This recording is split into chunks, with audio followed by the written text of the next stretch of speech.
Thanks for listening to The Derivative. This podcast is provided for informational purposes only and should not be relied upon as legal, business, investment, or tax advice. All opinions expressed by podcast participants are solely their own opinions and do not necessarily reflect the opinions of RCM Alternatives, their affiliates, or companies featured. Due to industry regulations, participants on this podcast are instructed not to make specific trade recommendations nor reference past or potential profits, and listeners are reminded that managed futures, commodity trading, and other alternative investments are complex and carry a risk of substantial losses. As such, they are not suitable for all investors. Welcome to The Derivative by RCM Alternatives, where we dive into what makes alternative investments go, analyze the strategies of unique hedge fund managers, and chat with interesting guests from across the investment world.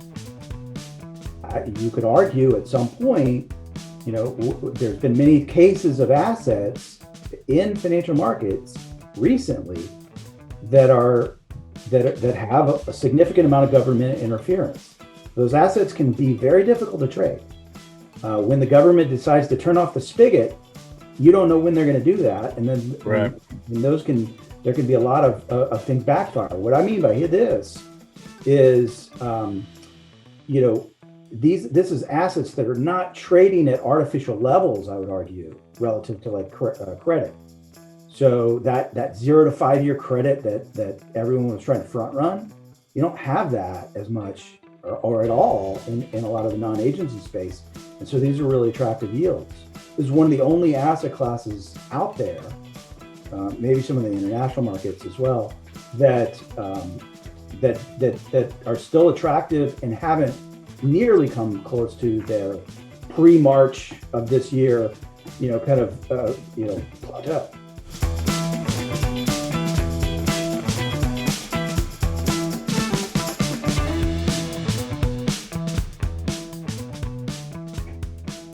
All right. Hello, everybody. We're back for the second, hopefully last COVID Corner podcast. I've been down here in the basement, quarantined for 11 days now, and hoping to be let upstairs tonight.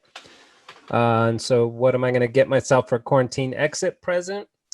I'm going to get to talk real estate, private transactions, and real estate debt with these two guys. So welcome. We got Matt Lasky and Darren Kottle. Thanks. How are you? So I've been a very poor real estate investor over the years, absent my house, I guess, but that's probably not going to work out either here in debt-laden Chicago. So want to get into you guys convincing me real estate's an okay thing and an okay thing to throw off enough income to pay some debt. But let's start a little with your background. Matt, you want to start? Give us a little background on how you got into real estate and your firm. Sure. So the quick story, born and raised in Chicago, my mom held on to her condo that she owned in the Gold Coast before moving out to the suburbs. And as a kid, I always thought it was cool that a rent check showed up every month and she didn't have to do anything. So very naive view, knowing what I know now on real estate, but went to school for finance, was always interested in the kind of tangible nature and being able to have an asset that you can touch and feel and see. So fast forward to today, managing partner at Equity Velocity Funds. We have roughly 500 million of assets that we control and manage, primarily focused on medical office buildings and neighborhood retail in the Midwest, Southeast, and Texas. So primary markets of focus are secondary and tertiary markets east of the Rockies, and call it off the Eastern Seaboard and South. And you're in Columbus, Ohio? Correct. Love it. All right, Darren, give us the backstory. Yeah, I am originally from Louisiana. So my firm Caddo is Caddo Parish, where I grew up. What happened to the accent? I want some Shreveport is a little bit of an interesting town. It's not such a strong Louisiana accent. There are some pockets, but I would say that's really more South Louisiana. Yeah, I want some James Carville. Of course, yeah, but I don't know if you've seen that Disney show where the Disney movie where they're down in South Louisiana and the lightning bug asked them if they're from around here. He said, "No, I'm from somewhere far away." And he said, he's like, "Oh, are you from Shreveport?" That's an inside joke. The Frog and the A Prince? little bit. The It's a Frog and the little- Princess? What's the name of that one? Princess and the Frog. That's right. Princess and the Frog. All right. Disney So, hits. yeah, so I went to college for math and economics, and I got my start at Solomon Brothers right out of college on both mortgage. I spent time on the mortgage desk, really the famous Solomon Brothers mortgage desk, as well as the fixed income derivatives desk, and that's where I got started in learning about non-trading mortgages, non-agency mortgages, hedging, both credit risk and interest rate risk. And so what I do in my fund is a hedged vehicle for accessing mortgage credit. So we're doing that through fixed income, investing in mortgages, and we have a tactical future strategy that performs better in higher volatility. So that acts as a hedge. Let's go into that a little bit right off the bat here. So mortgage-backed securities, famous or infamous, depending on your view in, 08, 09, right? But they were screaming buy after that, right? That's They were right. backstop. So take us through the whole evolution of the mortgage-backed security and kind of where it exists today.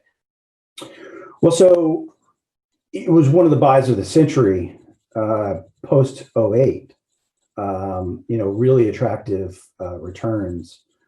These were beaten down, severely beaten down, because that was the epicenter of the crisis starting in 07, the couple of Lehman funds that blew up, in 09, when the economy rebounded, the stock market rebounded.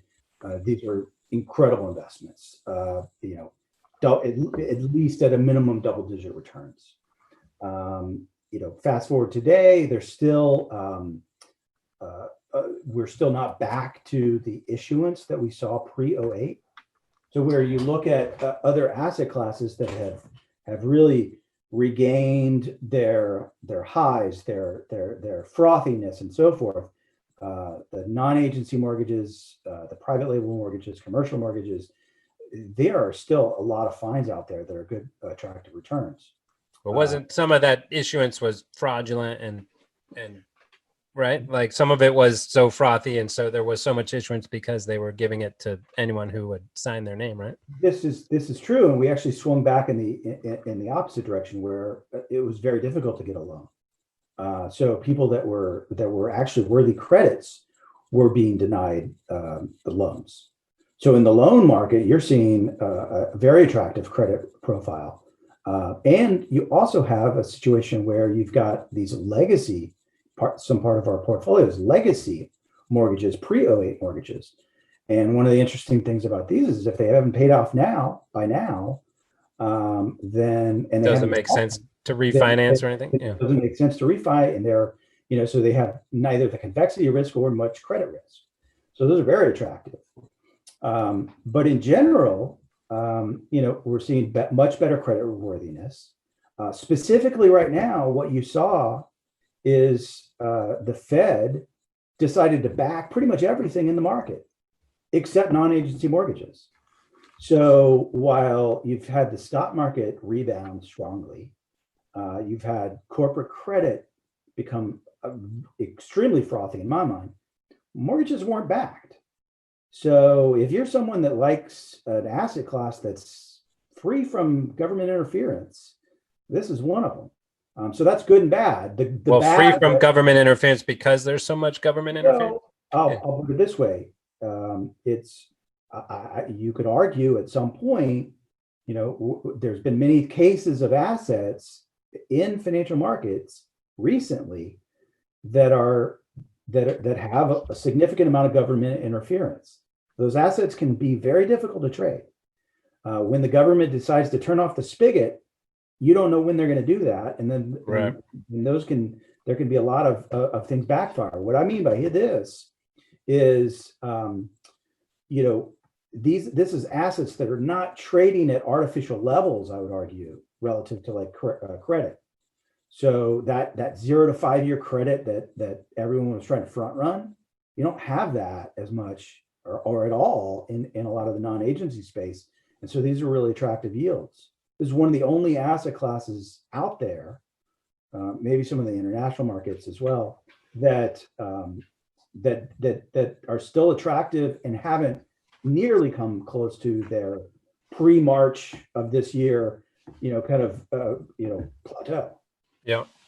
So that makes it a really good, attractive profile. So that's mostly on the residential mortgage side, or are you talking commercial mortgage as well? It's across the board Okay. in residential and commercial, that asset class. So just the asset class that is non-agency, not backed by Fannie, Freddie, any of the government agencies, that they were willing to, it seems like the Fed, the Treasury, maybe if we would have seen something worse than what we saw, but it seemed like they were willing to let the situation unfold in March, and that's why we saw the price really escalate and such volatility in March, whereas corporate just all of a sudden just had a very sharp V-shaped recovery. Well, Fed started buying outright corporate. But there was front running ahead of the Fed in those asset classes. They knew which ETFs they were going to be buying. So Matt, let's flip it back over to you and come at it from the commercial side, and just what you've seen historically as the opportunity and kind of what it looks like now.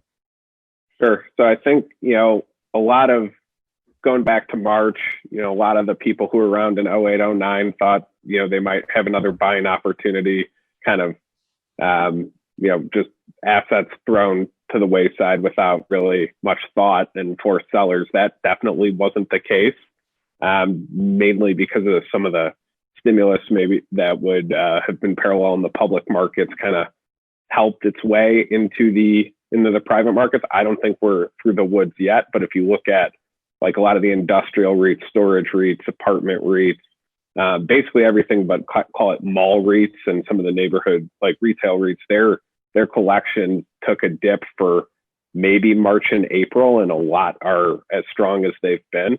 So didn't really get hammered. There's still been a lull in. You were seeing those articles like Gap wasn't paying 80% of their rent and like big headline things like that, but you're saying it wasn't that bad?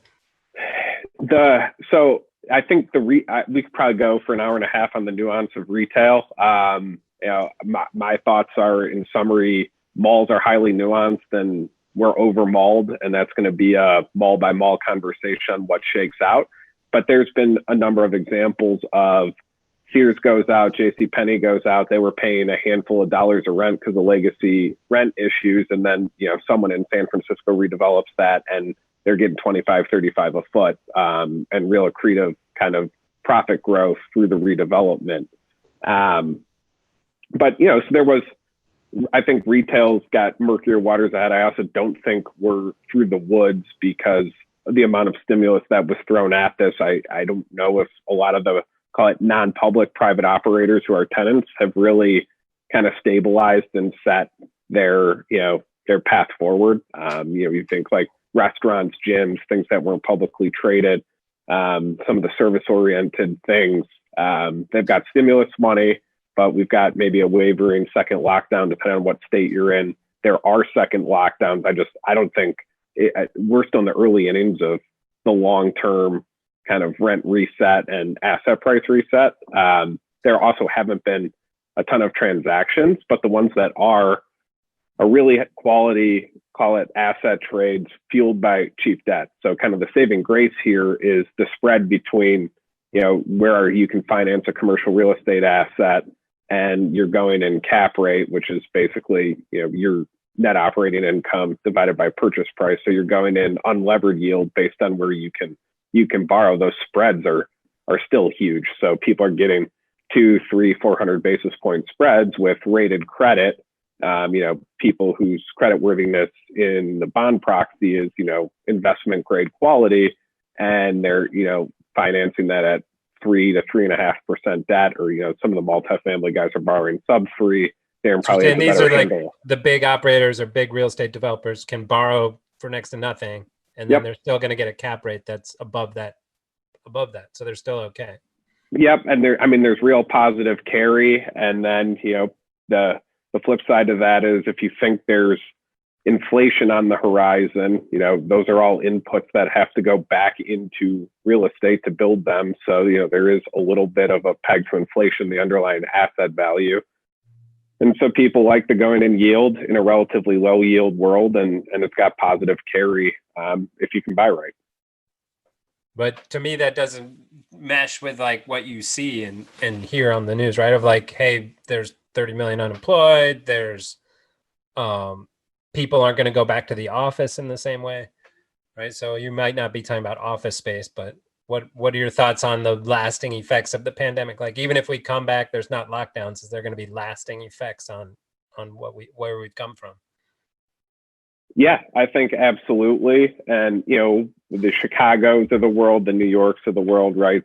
Call it 40-story office towers where people don't want to be in crowded elevators. And now if you're going to socially distance appropriately and try to go into the office, it's a commute once you're already in your building. I mean, there's a big question mark there, but we don't do a ton of gen office, but there's a trend over the last 20 or 25 years where the square foot per employee shrunk way down and, is near record lows. So that can track. And if that expands back again, there might not be this horrible dearth of, empty office space. It seems like we're having nuanced conversations where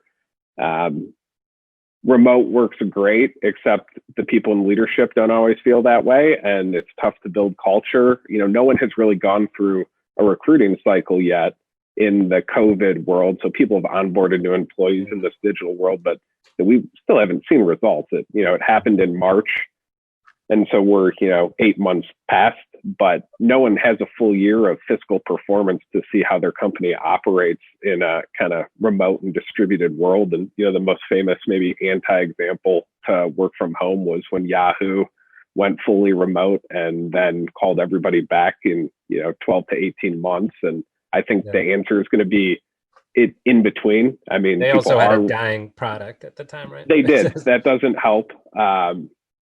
I think the answer is in between, but where I think we see a lot of this shakeout is in the non, kind of core markets. People are realizing that you can get a really good, cost of living in the Georgias, Atlantas, Nashville's, Austin's, Columbuses of the world, where there's educated workforce. We can work remote. The internet's everywhere, right? And that $1 million to $1.5 million starter home in the Bay Area, you can live a really great life most other places. So I think we're going to start to see some acceleration into these migration patterns into warmer and more tax-friendly, probably environments from, call it, some of the major cities.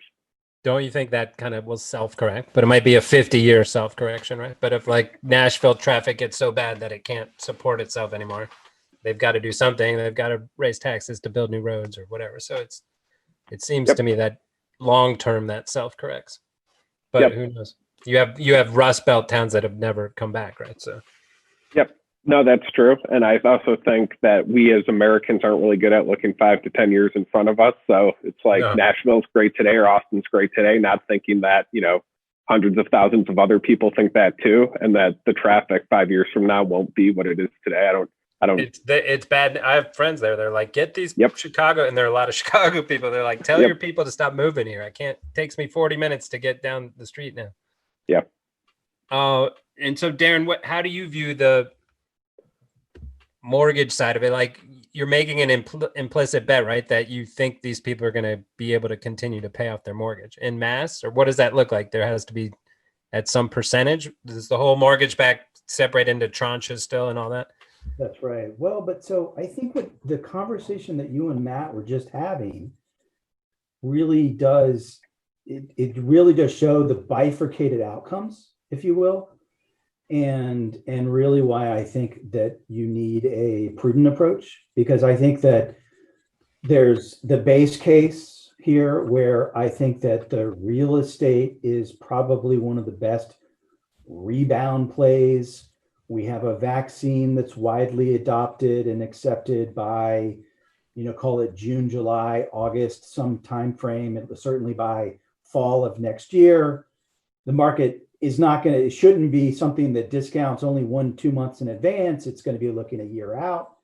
In that particular case, you've got, you have prognosticators that said, the whole industry is everybody's going to be working from home. No companies are going to be going back to the office. And so if you have that case, that base case that we're talking about, where, where folks are going back into the office, maybe it's still part-time, but there's still a need for physical office, then that means, yes, that means that there's some resumption in the economy, and there's probably going to be some built up, pent up demand, which is very good for this asset class. On the other hand, what you're seeing is you've got a number of different points where you can see some stumble and some obstacles, and that's where I think either to use the real estate example of margin of safety through that cap rate and through the coverage ratios of the properties and so forth. In the fixed income space, you've got to make sure you're in the right tranche, as you mentioned at first. And I also see the potential for higher volatility because right now you've got stock market at hitting all-time highs. And you could argue that's because maybe you could somehow justify it by saying that the economy's super great. I don't necessarily buy that. I think we've had a liquidity-driven increase in stock market. But to the extent that the economy is not going off a cliff, that's where you've got the real estate plays, fixed income, non-agency, some of the lower tiered credit as very attractive plays because you're not seeing the economy go off a cliff. But that's not to say that there's not going to be some bumps along the road. We've got a new administration and so forth. And that non-agency and lower tier, you're saying that's going to be the first one that gets hit if the economy does massively slow down? It would, but it also offers incredible risk reward. And so, right now volatility is higher than where, say, look at the VIX proxy, it's higher than it was, the average over the last 3, 4, 5 years. But it's still an attractive type of hedge against, a catastrophe again. Right. That was a hedge we had, and I still think that's a hedge that's going to potentially play out if we see some stumbling in that particular asset class. And marry you two together. I don't know what I meant there, but right. So if you're Matt, you're doing private investment into these properties, you're taking on the debt. Yep. You're receiving the payments and you're earning that spread simplistically. So yep. How do you go from there to a mortgage-backed security that Darren can buy in his mutual fund? So is someone packaging that up? Talk me through that. So we do a lot with banks who might resell the loans but aren't going to repackage them. But I'd say probably the best connection point is, much like Darren was saying on the risk reward spectrum, 3 or 4 years ago, we were taking on less leased property with less lease term and higher leverage and aiming for higher risk adjusted returns. Whereas today we're buying more stable things with higher lease term in place and lower leverage levels to try to, have that margin of safety that Darren talked about. And we're going to have wider cash reserves, wider debt service coverage ratios to hopefully not have a situation where Darren is trying to foreclose on us if he owns our loan. And get back the collateral. And so I think leverage.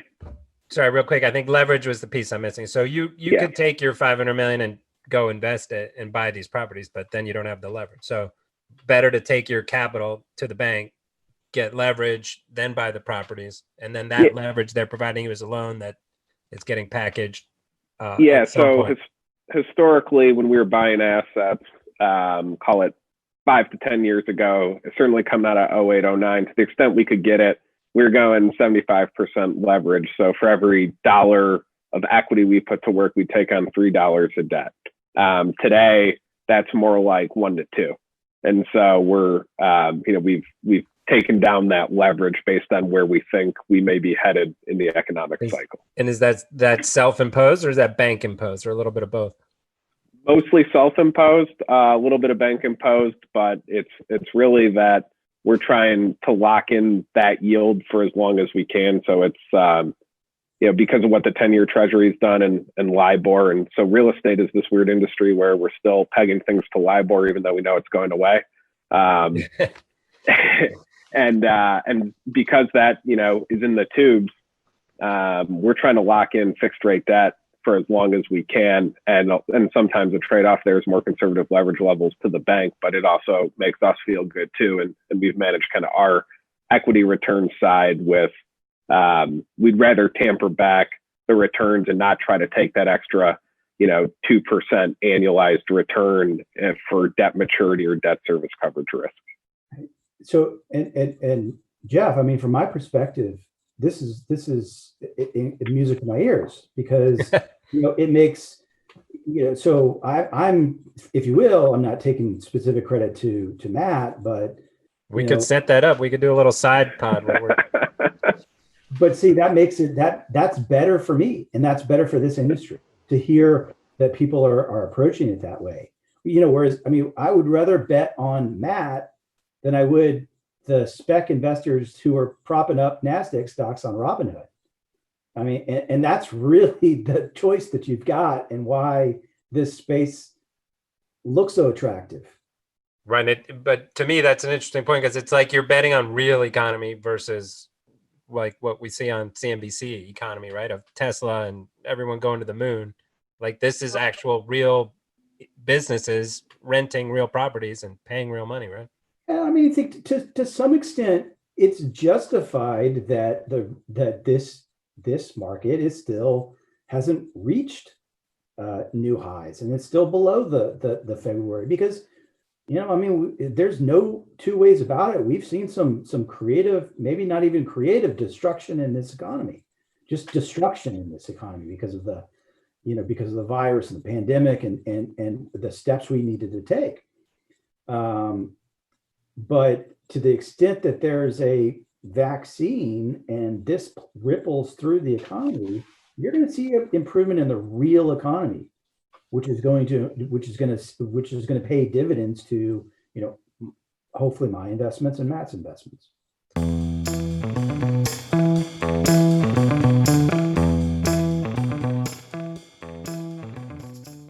Where you guys both stand on, if they're going to be more stimulus? You think we need more stimulus? You think that's coming down the pipe, and does that help you? I'd say we're not necessarily making investment decisions on it, but as you can imagine, we get asked that all the time. And we think some is coming, especially, Chicago, California, locking back down, same with New York, right? So that's a lot of the U.S. clout, at least in the financial industry. We think there's a good chance. And then, without getting political, with, the new president coming in, probably more apt historically to give some sort of stimulus or spend. Maybe last 4 years probably weren't very analogous to typical Republican, politics. But, when we've had other guests on here saying it doesn't even matter your politics, the Fed is out of bullets. They're pushing on a string. So even if they want to do something, it needs to be fiscal instead of monetary policy. Yep. That's right. I mean, look, to answer your question, we have to know what's going to go on in Georgia. That's where it all, the crux of this, that's the inflection point right there. Because the Democrats can pass stimulus in the House, and it can come to a standstill in the Senate.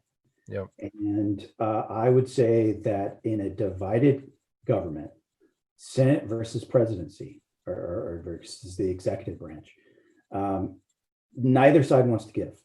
So I don't think that looks very like a situation where we're going to see a ton of fiscal stimulus. I'm just going to get real political now. What do you guys think on like basic income? What does that do for the whole real estate model, right? If people just get checks and they can spend those checks on their rent or whatever, would everything just reset higher by that amount? Or you think that would be a good thing? It would take away a lot of risk on your side, right?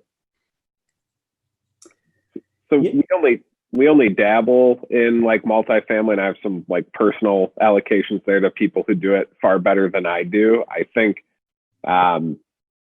it could be good, but if you look at areas where there's like rent control or severe restrictions, and so kind of taking the opposite end of a bunch of stimulus, but suppressing demand artificially based on like zoning laws and stuff, prices have gone through the roof. So I'm not, maybe that's great in the short term for investors. I don't know if as a country that'll be great long term, because the private side is going to find a way to profit off it and win more. And, enough won't be enough, because, if I buy something and for every dollar that flows to the bottom line, I get, call it 15 to 20 times that value in balance sheet wealth. When I go to sell it, it's just going to continue to, kind of magnify wealth gaps.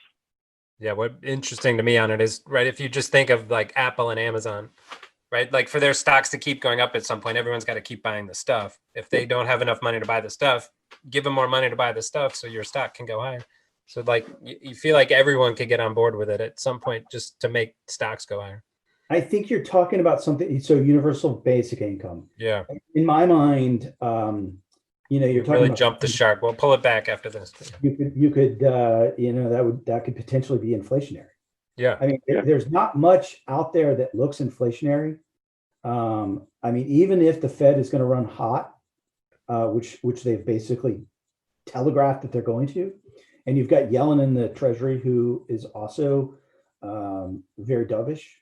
And it looks like Brainerd is going to be the next Fed chairman, but all of those things, none of those things augur for, we haven't had an inflation. Now you introduce what you're talking about, and I think you could start seeing cracks in the edifice that has protected us against inflation. Now, in our case, I mean, I think that's good for real estate, because inflation, you've got the real asset that's going to do much better in that type of environment. This could be one of the safer places in an inflationary world. Right, which Matt, you mentioned you kind of view it as a bit of an inflationary hedge. You didn't say hedge. I can't remember what you said. But. Yeah, I just said, there's tailwinds to real estate because you own a real asset when it's inflationary. And mainly from the equity side, we like it because it increases our margin of safety, because if all the input costs go up, you can't go build down the street for the same basis I own my asset. And that's a good thing. Right, from a competition standpoint, you're saying? Correct. So let's talk the flip side of that, of yield so low. And if we go in a deflationary environment, what does that do for both the income stream and the investment as a whole? So one of the questions we always wrestle is, what the reversion and sale of your asset looks like. And so if it's deflationary and yields go lower, or, we pull Germany or Europe and we go negative type of situation, cap rates are slightly, they're highly correlated to the fixed income proxy and bonds, but they're also reflective of kind of demand and investor sentiment for commercial real estate. It might hurt near-term yields, but I think real estate is, in our world, seemingly getting more and more attention from registered investment advisors, family offices, some foundations and endowments, as just a better place to look for fixed income relative to, corporate bonds. And in a lot of cases, you can get the same underlying corporate credit, not in a bond, but through their real estate secured by their lease. So you're just behind the bondholders, but you have an asset if something goes wrong, and similar credit worthiness. So what does that look like? You're like, right? Aren't those firms big, publicly traded, that would lease to like Boeing or something in Chicago? Is that what you're saying? Yep. Yeah. So if you just take like everyone seems to know retail well, and regardless of the outlook, right? If we own McDonald's on a long-term single tenant net lease, now that might be tougher to do something with than like an office building. Let's say it's not. There's times where you can buy that real estate for a substantially higher yield with, call it 15 or 20 years of lease term, than their corporate bonds trade at. I'm not sure where that's at today, but that's those conversations used to not be a conversation of, hey, where do we go search for yield? But because yields have gone to zero, people are starting to get creative, probably talking to guys like Darren or looking at things like that of, all right, this used to just be 20-year treasuries because they were safe and they yield a decent amount. Now I can't do that. Where do I go? But that, to the point of, a lot of those people are, the danger there is they're stretching for yield and they're getting into more riskier stuff. So Darren, talk to me about you're not only doing the real estate income stream, you're hedging that with systematic trading models. So talk to us a minute about that. So I would say if you could see some pretty decent trends develop on yields are so low that it's really hard to make money, on a trending real estate on a trending fixed income asset right now. There's way more room at this point to see a trending asset as interest rates go up. So to the extent we can get short on the fixed income side, that's where probably more money can be made going forward. I mean, Germany and Japan beg to differ because they, the Bund and the and Japanese 10-year went negative, further negative, more negative even so. So I mean, there was trends there, but I still think at this point there's a lot of money being made on the short side to see rates go up. On our fixed income assets, we could get hit, I would say 1 or 2 months. I look at it based on the 2013 taper tantrum and what happened to this space. Yeah, it got hit, but it was 1 or 2 months, and then the market repriced and it rebounded, and it actually ended up being a very good environment. So I think we're not insulated from a very, very short term perspective, but I think that higher inflation could be good for us because both on the trend side, making money on that side, on that way, because I think there's going to be more opportunities, as well as our fixed income assets are pretty short duration. So it's not a problem for us that as buying a 30-year corporate bond or a 30-year treasury, that you could be underwater for a long time. But the whole concept of your model is not to just own the income, right? It's also to be. That's right. So just talk to us for a second what the other sides of that whole model are. Well, so we've done a lot of research in terms of trend models that work on interest rates on the upside, and so we've really pinpointed different models to make sure they could capture moves that we saw in, for example, 1994. Big upward move in rates. The 2006, 2005, 2006 area environment, and then also looking at more recently 2013 taper. So we want to back test our models and make sure that they're robust to be able to make money in higher rates. So we can quite simply we can just get short 5-year, 10-year treasuries on a systematic basis, and that's how we'd make money in that on that trade. And we're talking some sort of trend following model. We have, I'd say about 25% of those models are trend following. When I first started in 2011 and launched my firm, we had a much more significant composite exposure to trend following itself. A lot of our trend models are actually more early. We're trying to capture early stage kind of momentum moves. Trends tend to capture the later stage moves.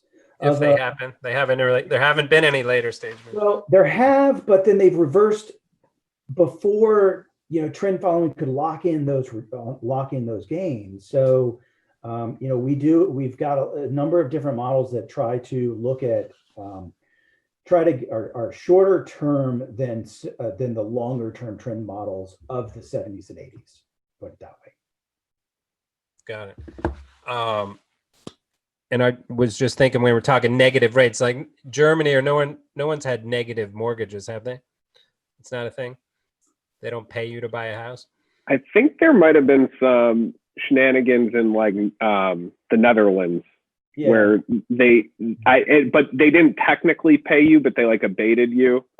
Not an expert, but somewhere in my knowledge bank, I think they were getting credited to buy things roughly.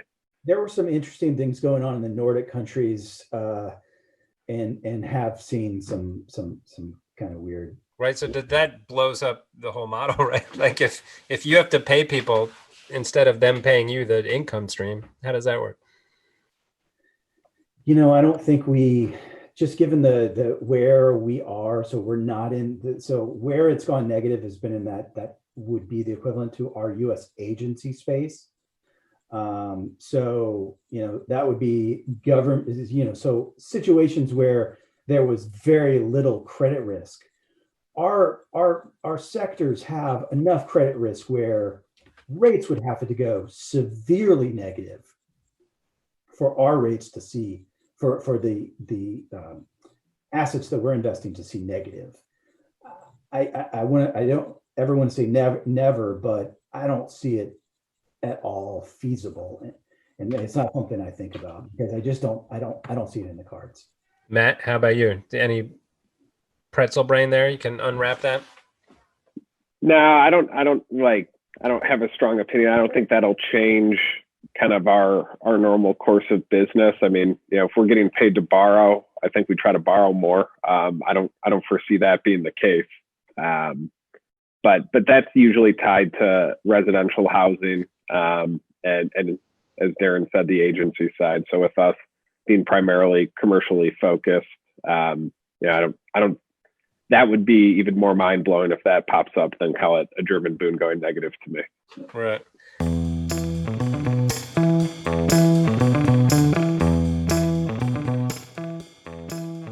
So you mentioned before the malls. I just want to touch on that a little bit. And retail, like it seems nobody wants to touch that with a 10-foot pole. I haven't seen what those REITs are trading at, but are they at 10-year lows, 5-year lows? What does that look like? Not exactly sure where they are relative to history. A couple of the mall guys have to restructure. A couple, are getting bought out. A lot of the pure play mall operators, their stocks have been in a precipitous decline, but that started, a handful of years ago, kind of as you had your Sears and JCPenney start to, and Macy's, were struggling type of thing. And so that's, I think, in the real estate space, COVID has really been an accelerant. I don't know how much, other than the work from home abilities and kind of distributed workforce. And I think, we'll forever change the way we work. I still think it's going to be a blend of in office and teleconferencing, but instead of like being on the plane all the time, I think, Zoom calls will be more appropriate. Yeah. But I was short Macy's 4 years ago. I didn't have enough staying power in the trade, but I was looking at it. I'm like, this is the same thing as Blockbuster, right? They spend all this money on expensive real estate. They pay someone to pick out things they think you'll like. Yep. And I think the real estate space in retail is extremely nuanced. So there's a bunch of data that shows omni-channel retail does better, meaning both online and store. And there's been a number of online brands that launched. You like look at a Warby Parker who launched online, went gangbusters, and now is building out their physical store footprint. And the data supports that being more profitable from, call it, a net margin standpoint, and whether it's brand awareness or easier returns where people feel more comfortable buying something online because then they can go return it in the store or swap it in the store. The data seems to support that. But if you look at a macro level, all the big smart Wall Street money always compares, call it U.S. retail per square foot to the global set. And we're infinitely over retailed. Even if you factor in the fact that we like to spend up to our gills, and America has typically had more of a consumption problem than the rest of the world. What do you have those numbers top of mind? What do they look like? Like I don't. 2x, 3x? Yeah, their magnitude's different. It's not like we have 10% more retail. We have more like multiples more retail per square foot. And so I think, that's where e-commerce and Amazon being able to deliver to rural towns within a day or two, that's a risk. Whereas that mall used to be the center of a county and draw from an hour in each direction. E-commerce is really putting a dent in that type of stuff. But some of the mall operators are, pivoting well and building, the buzzword is experiential real estate or experiential retail, where they're converting part of their old dead big boxes to like live workplace stuff, where they're integrating, residential component and an office component. So you really don't have to, it doesn't feel as much like a mall, but leave kind of your area. And we're seeing creative things like field houses being brought in. If you think about taking your kids to like a sporting event, if you can have all the amenities of a mall or go do something else rather than being a field in the middle of nowhere and stuck with like concession stand food. You're seeing creative things like that. In Vero Beach, where I'm from, I was down visiting my mom before COVID hit, and she walks in the mall in the morning. So we're doing the walk. It's like a church. Like the Sears is now a church. A kung fu studio. The sheriff, like a satellite sheriff's office. And I was telling her husband, I'm like, this is smart. They're like pivoting. They're doing stuff. And he's like, nobody ever made a career selling to a church. No. He's like, they're not known for paying high real estate costs. No, that's we call that's kind of like the death knell. Once there's a church in the retail, they're that's a bad sign. They don't pay a lot. But there's got to be specialists. Are there specialists who come in and like, hey, we'll try and turn this thing around? Yeah, there are. A lot of it really gets back to kind of blocking and tackling of the quality of the dirt. If it's in a really good location with great surrounding, call it real estate demographic trends, if you can buy it at the right basis, then you'll be okay. I mean, we kind of flippantly say it, but we frequently will say there's no bad assets, only bad prices. And if you give me a well-located mall for free, we'll figure out what to do with it. Yeah. I might not pay a bunch, but it's the margin of safety concept. And now I see these malls, it's just the like Carrabba's and like the restaurants in the parking lot on the outside. Mm-hmm. Like they're busy and there's nothing going on at the center of the mall. People are just coming to go to the things in the parking lot. Yep. And then, so malls dead. I don't want to invest in them. But how about more like strip mall-y type retail stuff? Or is that one and the same? No. So we own a lot of that. I would say, probably call it $100 to $150 million of kind of gross asset value there. And for 10 years, we've had this term called the Amazon test, which was our way of saying, if you could do it online or it had big e-commerce exposure, we weren't as interested. Looked like geniuses up until March. And then, when you have a heavy exposure to restaurants and fitness, we're working through some things. But our collections in April dropped to 70%. We're back in the 80s in May, and now they're back in the 90s. So I still think we're in the early innings and worried about restaurants. But what's normal? You're never at 100%? We're usually in the mid 90s in collections. And a lot of that is just, there's things you're not going to be able to do online, and we're trying to buy where rents are replaceable, and getting in and building a new building at the same cost for relatively similar rents is mathematically impossible. And so that gives us a decent staying power. We might not be rapidly increasing rents like kind of call it like Bay Area multifamily guys or office guys were able to do over the last 10 years, but it hasn't been super painful. But a lot of it comes down to supply and demand. If you're in a strong suburb in most parts of the country at a reasonable basis without too much leverage, you'll have staying power and probably get through it. But if you're over levered and there's cornfields next to you and prices drop, then someone might build next door and take your tenants. I hear you. That's my brother's a realtor in Boulder, Denver area, and he said they just keep building east. They just keep going further, or almost out to the airport. He's like, no one wants to buy a used house when they can go 3 more minutes down the road and get a brand new. So similar thing. I like that. If there's a cornfield next to you, be wary.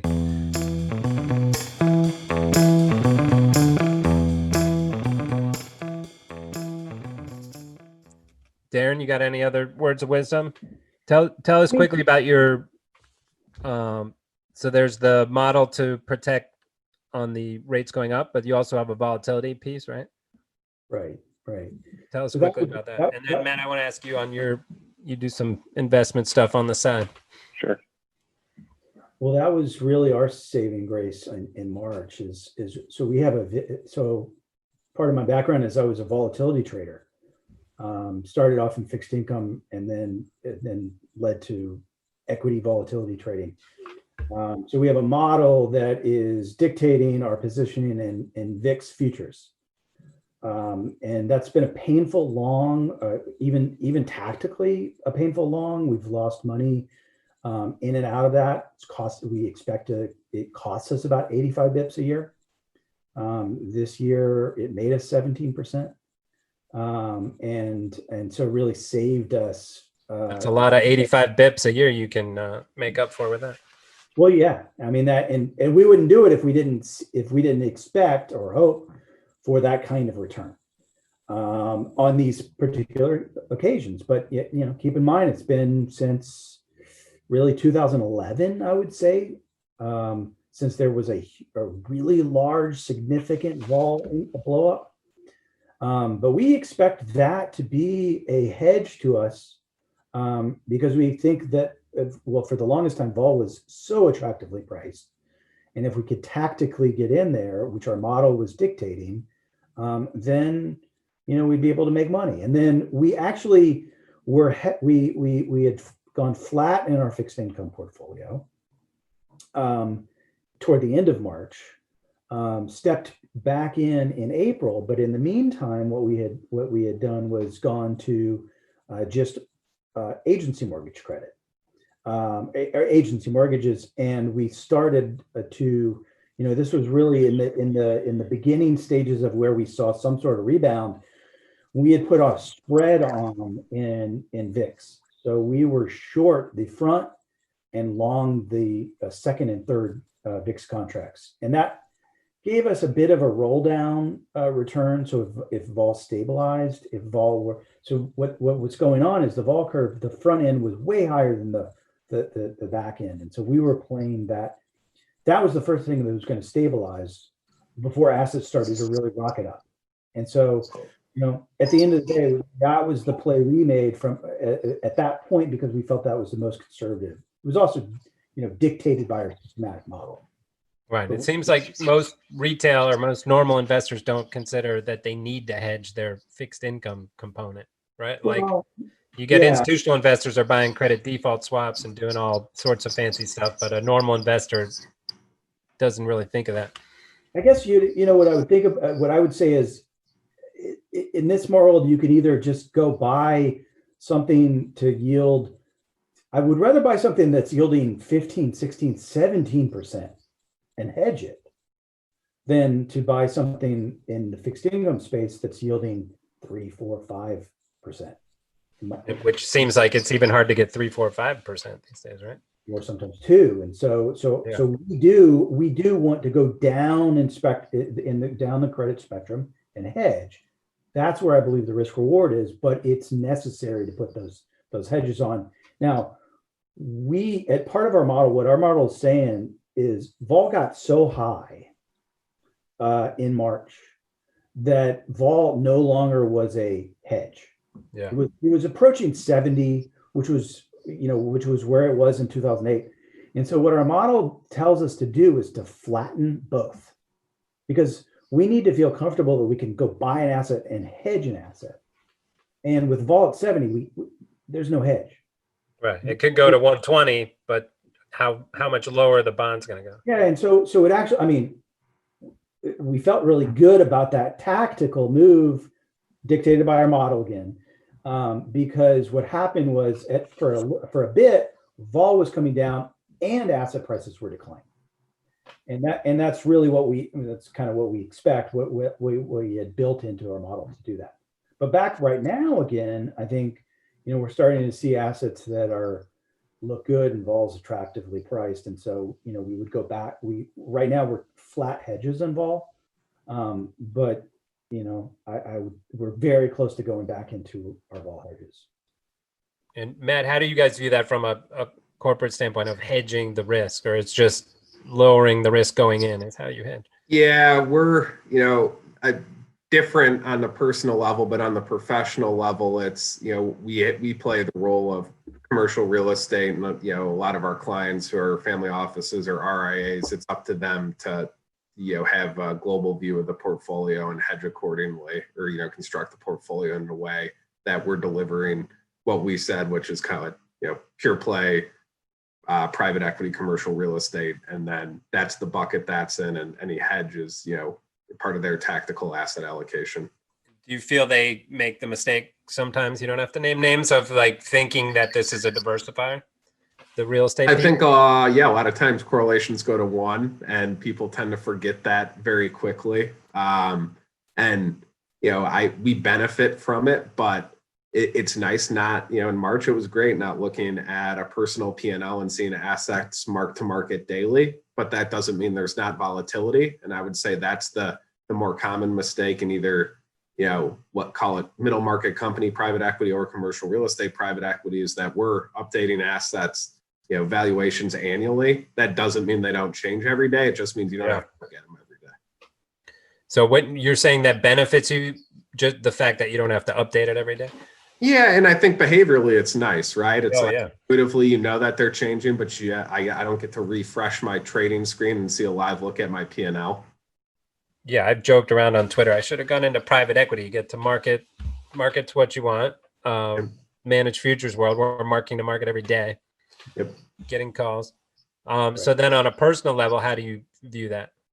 So I built, and it sounds similar to Darren. I wouldn't quite call it trend following because it's a little quicker, and I'd rather get chopped out for a small loss than give back, huge gains or miss the first, call it 12 or 15% of a move. So I was, this year traded everything from long and short VIX futures to, gold futures, treasury futures, and, more recently Bitcoin.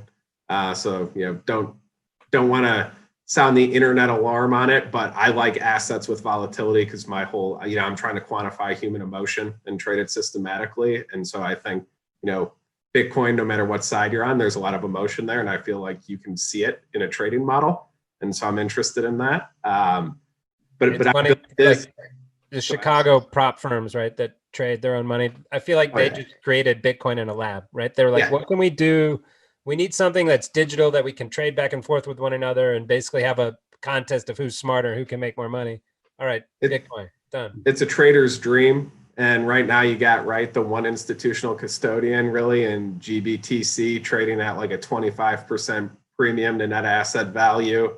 And you're able to buy in a pipe and have your money locked up at net asset value. I mean, it's an arb trader's dream. It's kind of like, I wasn't around then, but it feels like the wild, wild west of futures trading, 30 years ago. Oh, it's crazy. We're get into some of those conversations here in Chicago, and then a lot of them are mining it also. So that kind of they're on all sides of it. And so you're saying personally, I realize I'm kind of short volatility in this career wise. And so I want to hedge it with some access to volatile moves on the personal account side. Yeah, basically build a way to have something with a convex payoff that, doesn't just, you don't just watch tail risk, whether you're seeing it mark to market or not, but watch it implode, right? It's kind of like you look at some of these strategies, then you see what happened in 2008. Real estate, you didn't know what the daily value was, but it was plummeting. And so to try to hedge that out, and really it was to have, if I can allot and keep liquidity with a relatively positive carry, it's kind of like the Dow Capital, Mart Spitznagel thing of, I want to have a lot of liquidity in an 2008 or an 2009. So building something that's liquid and inversely correlated kind of suited my worldview for, cheap assets. Now, I also thought real estate was going to correct for the last 2 or 3 years and have been woefully wrong. So that's why it's systematic and not what Matt thinks is going to happen. But that's the theory behind it. And why not just buy puts on REITs or something? That's one way to do it. Expensive. I do a little bit of option work, but I don't want to, in high volatility environments where I have to be worried about balls, am I overpaying for volatility? I just think there's more efficient ways to do it. And, with a futures product, well, I guess recently everyone's upping their margin on VIX futures, but, there's other ways through futures to have more efficient uses of capital than options in higher vol regimes. All right. I'm going to write a paper on how, even when the futures are more volatile, that's an implied price. That's the same as the higher option price, but that's a topic for another day. Yeah, I'll read it. Then we can talk about it. And when I say I'm going to write that paper, it's never going to happen. But it's in the back of my brain somewhere. I'll just add, the thing about hedges is you want to have a diversity of hedges. Like, for example, what was going on in March is gold was plummeting. Yeah. So, that's one of the, when you look at traditional hedges, they don't always work. And so I think the key is to have, these different hedges. I mean, to give, to answer that question you posed about the puts on the REITs, for example, in this particular case, it would have been really good because REITs was an epicenter of the destruction in March. But what if REITs was a relatively unscathed asset class in that period? Then you would have bought puts at a relatively high implied vol, and it didn't pay off. So right. What if it was like there was something with the sun rays and you could only shop inside malls? They broke the internet. You had to go to the malls to shop. The mall REITs. It's exactly. I mean, like, trend following should be the strategy that is so complementary, right? The problem is that it's what's your time frame?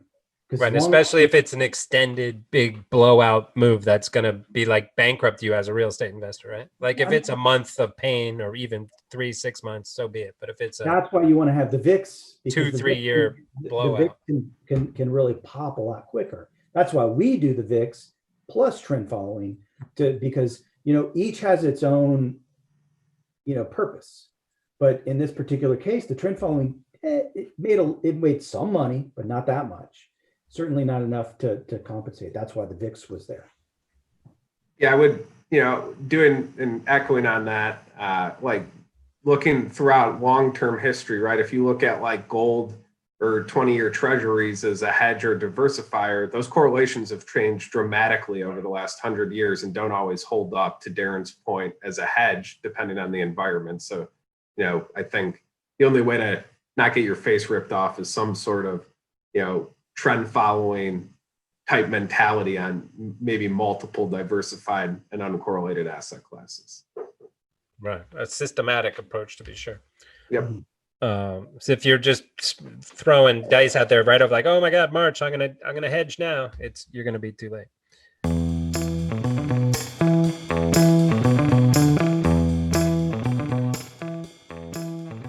Well, it's been fun. I'm gonna move on to some of your favorites. We'll do quick fire here. So Matt, you used to live in Chicago. You have a favorite Chicago restaurant? So probably current favorite restaurant there, Maple and Ash. Pretty nice. Yeah, that's fantastic. The candelabras and all the except we took some business people from Spain there, and it was a bad move because it was so loud and it was having trouble translating. Darren, how about you? Any San Fran spots we need to check out next time? I have to give a nod to the East Bay, and I'd say Comise. I mean, if you're a real foodie, this guy is Comise. Comise. It's worth a trek out to the East Bay if you're staying in San Fran. All right, I'll do it. I don't think I've ever been to the East Bay, so I have to fix that up. And Matt, you're a bit of a golfer. Aspiring. Favorite golf course? Haven't played there, but just watching on TV, nothing gets me excited like the Masters. I mean, the atmosphere there is phenomenal. That was Darren. What's his name? Dustin Johnson just kind of cruised through that, though. I was hoping it would be a little more excited. Had COVID. I'm locked in my basement. I'm like, all right, Here we go. Darren, how about you? A golfer? I don't have the patience. I've tried. I'm a member of a golf club, but I don't. And I actually would have played if my younger daughter would have kind of continued. Just my kids were young and I just didn't have time to play. And also, I used the weekends to hang out with them. But, now that they're older, I am actually starting to think about getting back into it and giving it another fair shake. Make some friends, get out to Pebble Beach and you'll be all good. Any favorite books on real estate investing? Not really. It's Or I'll take favorite famous real estate investor. Sam Zell, I think, would be my go-to, not just being from Chicago, but, has done a great job of, earned the title the Grave Dancer, and has done well. I don't know that title. What was he grave dancing? He buying distressed stuff. Yeah, but buying distressed assets or distressed debt, when everybody else thinks he's nuts, and riding the reversion. Was that his monster truck? Or no? Wasn't that a monster truck? Grave dancer? Grave digger? I think it was Grave Digger, but Grave digger. Affiliated. Darren, how about you? Favorite investing book, real estate or otherwise? Yeah, I'm going to throw out one. He actually deserves to be read. Vic Niederhofer, Education of a Speculator. It's a dense book, but that was the book that really turned me on to investing, because he was so smart and he talked about history and politics and philosophy and how it all worked into his own trading scheme. Now, even though he was, spectacularly blew up, the guy was he is so smart. And I think it's a worthwhile book to read, just from understanding someone's philosophy. And then you can actually take some lessons from his mistakes. Yeah. And so I think about him all the time in terms of being able to build in that margin of safety, build in that risk reward and so forth, because he didn't. That one instance he didn't. And it really cost him. I know his brother's also a fairly famous CTA. All right, guys. Last one, favorite Star Wars character? Ooh. Can I say Baby Yoda, or do I have to pick a current? No, you can go Baby Yoda. We've had a couple of those. I had I've got somewhere over here a little Baby Yoda thing, but I can't find it. Darren, got one? Yoda, or Senior Yoda, baby versus senior. I love it. We'll see next Friday. There might be some reveals when they take Baby Yoda to see Ashana Toka, but we'll leave the nerddom there. All right, guys, it's been fun. Thank you. We'll put some links to all your different stuff in the show notes, and we'll talk to you soon. thank you, Jeff. Great, thank you. Thank you.